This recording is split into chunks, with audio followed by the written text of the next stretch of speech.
शेवटच्या बेंचेसवर मी बसलो होतो, जेणेकरून आम्हाला हा पराक्रम झाला. रिकामा मावाला अख्खा दिवस त्याच्यात गेला माहिती का. घरी आलो ना, जसं नाचत येऊन राहिलो ना तसं, आणि जसं गंज घरेलू उपचार पण आपण केले होते, पण काहीच फरक पडत नाही. त्याच्यामुळे जावं लागलं. रिकामा घेणं एक ना देणं दोन, ते रिकामा पस्तावा आलाय मला इतका. पेपरला नसतो गेलो ते बरं झालं असतं. इंग्लिशचा पेपर होता, मी झोपात काढला असतो तो. माझी नको रूप असून जाईल. हिला पेपरचं पडेल मावायला, पास होईल काय पास होईल, कारण की मधोमध अजून लागली ना. आता मला चालता येत नाही. याला म्हणता दुष्काळात 13वा महिना, ये एकपट ते दुपट. आता चालताना लंगडत लंगडत चालू राहिलो. काय करू शकतो बरोबर का नाही. ठीक आहे, आता भरपूर. तर hello everyone, welcome to my new blog. तर आता वाजले 9. फायनली कालपर्यंत आपण पाहिलं होतं आमची टाकी भरली आहे, जेणेकरून मम्मीची आता चुलीवरची तयारी चालू होणार आहे स्वयंपाकाची. ती तिकडं चालली, जस्ट आंघोळ पांघोळ झाली. फायनली काल आपली टाकी संपली हा रात्री. तर आज लगेच भरायची तयारी यायची.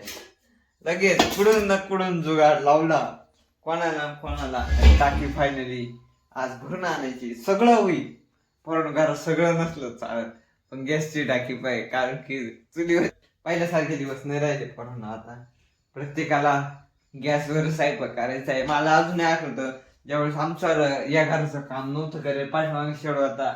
सकाळ आणि संध्याकाळचं दोन्ही टाइम आई चुलीवरच काढायची. पण ठीक आहे, वेळ बटन खाली बंद राहतं का वरती बंद राहतं का? अय अगं मी चालूच वर उपसायच नाही तर खालीच बंद राहतं ना.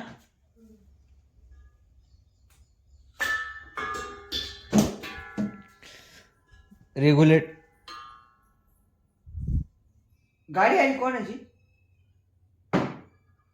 अय बाहेर बाहेर कोण आहे?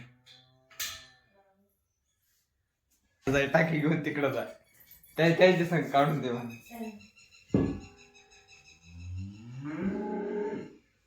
जाणार आहे ते तर 11 वाजता मला परत जायचंय, कारण की आज लास्ट पेपर आहे मला 11 वाजता. हा ही जाणार आहे टाकी स्वयंपाक करणार, जायचंय. इडाहून का तर तपास नाही, पोळ्याने भाजी हे बाई इकडे दाखवते. चला ती स्वयंपाक करील, खातो पितो जातो मी पेपरला. तिकून येताना माहित नाही मी का येईल काय येईल. चला भेटतो थोडा टाइम. फायनली आता वाजले 4 आणि आज आम्ही कॉलेजमध्ये गेलो होतो. ते तुम्ही बघू शकता रिकामा पली दाबोखांडी.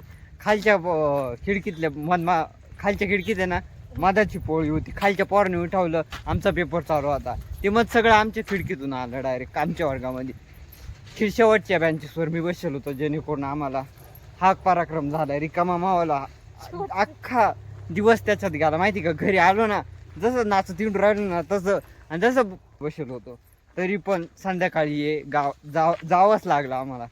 काही फरक नाही पडू राहिला, कारण की सूज वसरत नाही आपल्याला. बर्फ लावला, गंज घरेलू उपचार पण आपण केले होते, पण काहीच फरक पडत नाही. त्याच्यामुळे जावं लागलं. रिकामा घेणं एक ना देणं दोन, ते रिकामा पस्तावा आलाय मला इतका. पेपरला नसतो गेलो ते बरं झालं असतं. इंग्लिशचा पेपर होता, मी झोपात काढला असतो तो. चला आता काय करावं, जावं दवाखान्यात.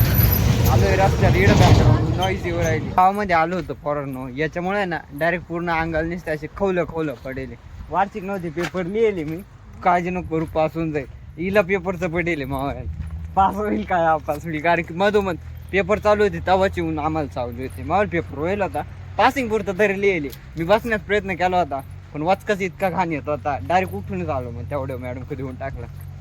पोरांनो सोपं नाही यार ते. माश्या पूर्ण तुम्हाला माहिती का, मला उमजत नव्हतं काय, नुसतं नाचतच चिडत होतो 2 मिनिटं. कोण काय म्हटलं, कोण घरेलू नुसके आपण ते सुद्धा करून पाहिले. पण ठीक आहे, दवाखान्यात जाऊन पाहू आता काय करू शकतो, बरोबर की नाही. चला भेटतो थोडा टाइम आता दवाखान्यात गेलो. तर आत्ता वाजले 6, फर्स्ट घरी आलोय. सलाईन इंजेक्शन फुकट घेणं नाही देणं नाही, रिकाम 300 रुपयाला बुडदांड आपल्या मम्मीला यार. पाहिलं ना पोरांनो, त्याच्यामुळं लाईफ इज व्हेरी अनप्रिडिक्टेबल. कधी काही होऊ शकतं. विचार सुद्धा नव्हता केला की असं होईल म्हणून. ठीक आहे, आता काही करू शकत नाही त्याच्यावर आपण. शेवटी नशीब राहतं. थोडंसं आपलं नशीब आहे पण खराब आहे. एवढ्या पोरांमधून सगळ्यात जास्त मला चावलं आहे असं म्हणू शकतो आपण, कारण की बघू शकता पोरांना उजव्या हातात आहे. आपल्या मम्मीने आणले नागलीच्या पापड्यांची डाळ. तरी अजून एवढं केलं तरी अजून थोडंसं बाकी आहे. जे करायचंय तिने आणले हे काय म्हणतात नागलीच्या पापड्या आपल्याला परत एकदा करायच्या. ठीक आहे करील तेव्हा करील. पण पोरांनो मग हात अजून सुचलं. दवाखान्यात जाऊन आलो तरी बहुतेक गोळ्या औषध घ्यावं आलं. तिने चुकीचं इंजेक्शन तर नाही दिलं मला. ती त्या बाईला विचारत होती कोणतं देऊ. हा शिकव बाहेर राहते अगं तिथं. ते मॅडम बसेल राहती त्यांच्या हाताखाली माणसं राहते वाटतं. ती बा त्यांना विचारत होती. मग सूज जायला पाहिजे ना मला. इंजेक्शन घेऊन किती टाइम झाला. ऑल फाईन आहे पोरांनो. बरं वाटलंय थोडंसं. फक्त आता एवढी सूज बसायला पाहिजे बस. बाकी ऑल क्लिअर आहे. आपण म्हणजे ओके आपलं काम सगळं. खास बीज आता काही येत नाही. चांगलं झालंय. आणि पोरांनो इंजेक्शन द्यायच्या टायमाला पोरांनो त्यातही मी अंग चोरलं. त्यानं करून ती सुई अजून लागली ना. आता मला चालता येत नाही. याला म्हणतात दुष्काळात 13वा महिना. ये एकपट ते दुपट. आता चालताना लंगडत चालू राहिलो. काय करू शकतो बरोबर का नाही. ठीक आहे आता भरपूर 2-3 वर्षातून मी इंजेक्शन घेतलं असेल आता. कारण की आपण जास्त आजारी नाही पडत सहज बरं. त्याच्यामुळे इंजेक्शनाची काही गरज नाही पडत. सलाईन तर मी अजूनपर्यंत लावलेली नाही पडत. गरजच नाही पडत मला कधी. निरोगी काय मग. चला ठीक आहे भेटू थोड्या टायमानं. आता जस्ट थोडंसं बसतो पोरांनो. मम्मी नेल होतं त्याच्यामुळे ती उलट अजून गाळ्यात तंगड्या आल्या मामाने. तिच्यामुळे इडून तिडून पायी यावं लागेल. नाही तिला जर नसतं निघत पोरांना कोणी पण घेत राहतो. तुम्हाला तर माहितीच आहे. हात केला की लगेच मी कधीच पायी येत नाही. कधीच नाही. मला आजपर्यंत नाही आठवलं. 6:30 आणि काल सकाळी मी म्हणत होतो ना गॅसची टाकी भरून आणायची. फायनली पोरांनो गॅसची टाकी भरून आलेली आहे. काल संध्याकाळी गॅसची टाकी भरली. नाही तर आज संध्याकाळपर्यंत लगेच टाकी अवेलेबल. डायरेक्ट 24 तासामध्ये टाकी आली घराला. आपल्या मम्मीमुळं तिनं फोन केला होता XYZ जणाला. तिनं देऊन टाकली आम्हाला टाकी. आता परत आपली मम्मीला चुलीवरती स्वयंपाक करायची काहीच गरज नाही. परत गॅस चालू झाला आपल्याला. परत 1 महिन्यामध्ये परत जमवून टाकायला परत चुलीवर आणखा द्यायचं. आपण गॅस जर असेल ना चूल नाही पेटवती. हा मेन सीन राहतो. आपल्या मोबाईलला चार्जिंग नाहीये. आपल्याला हाताला जिंजी नाही येऊ राहिली नसते आता सध्या. आणि आगीने पण होऊ राहिली थोडी. बाकी होऊन जाईल क्लिअर. पाहू आता काय सीन राहतो काय नाही. आय होप एवढं बरं वाटून जाईल.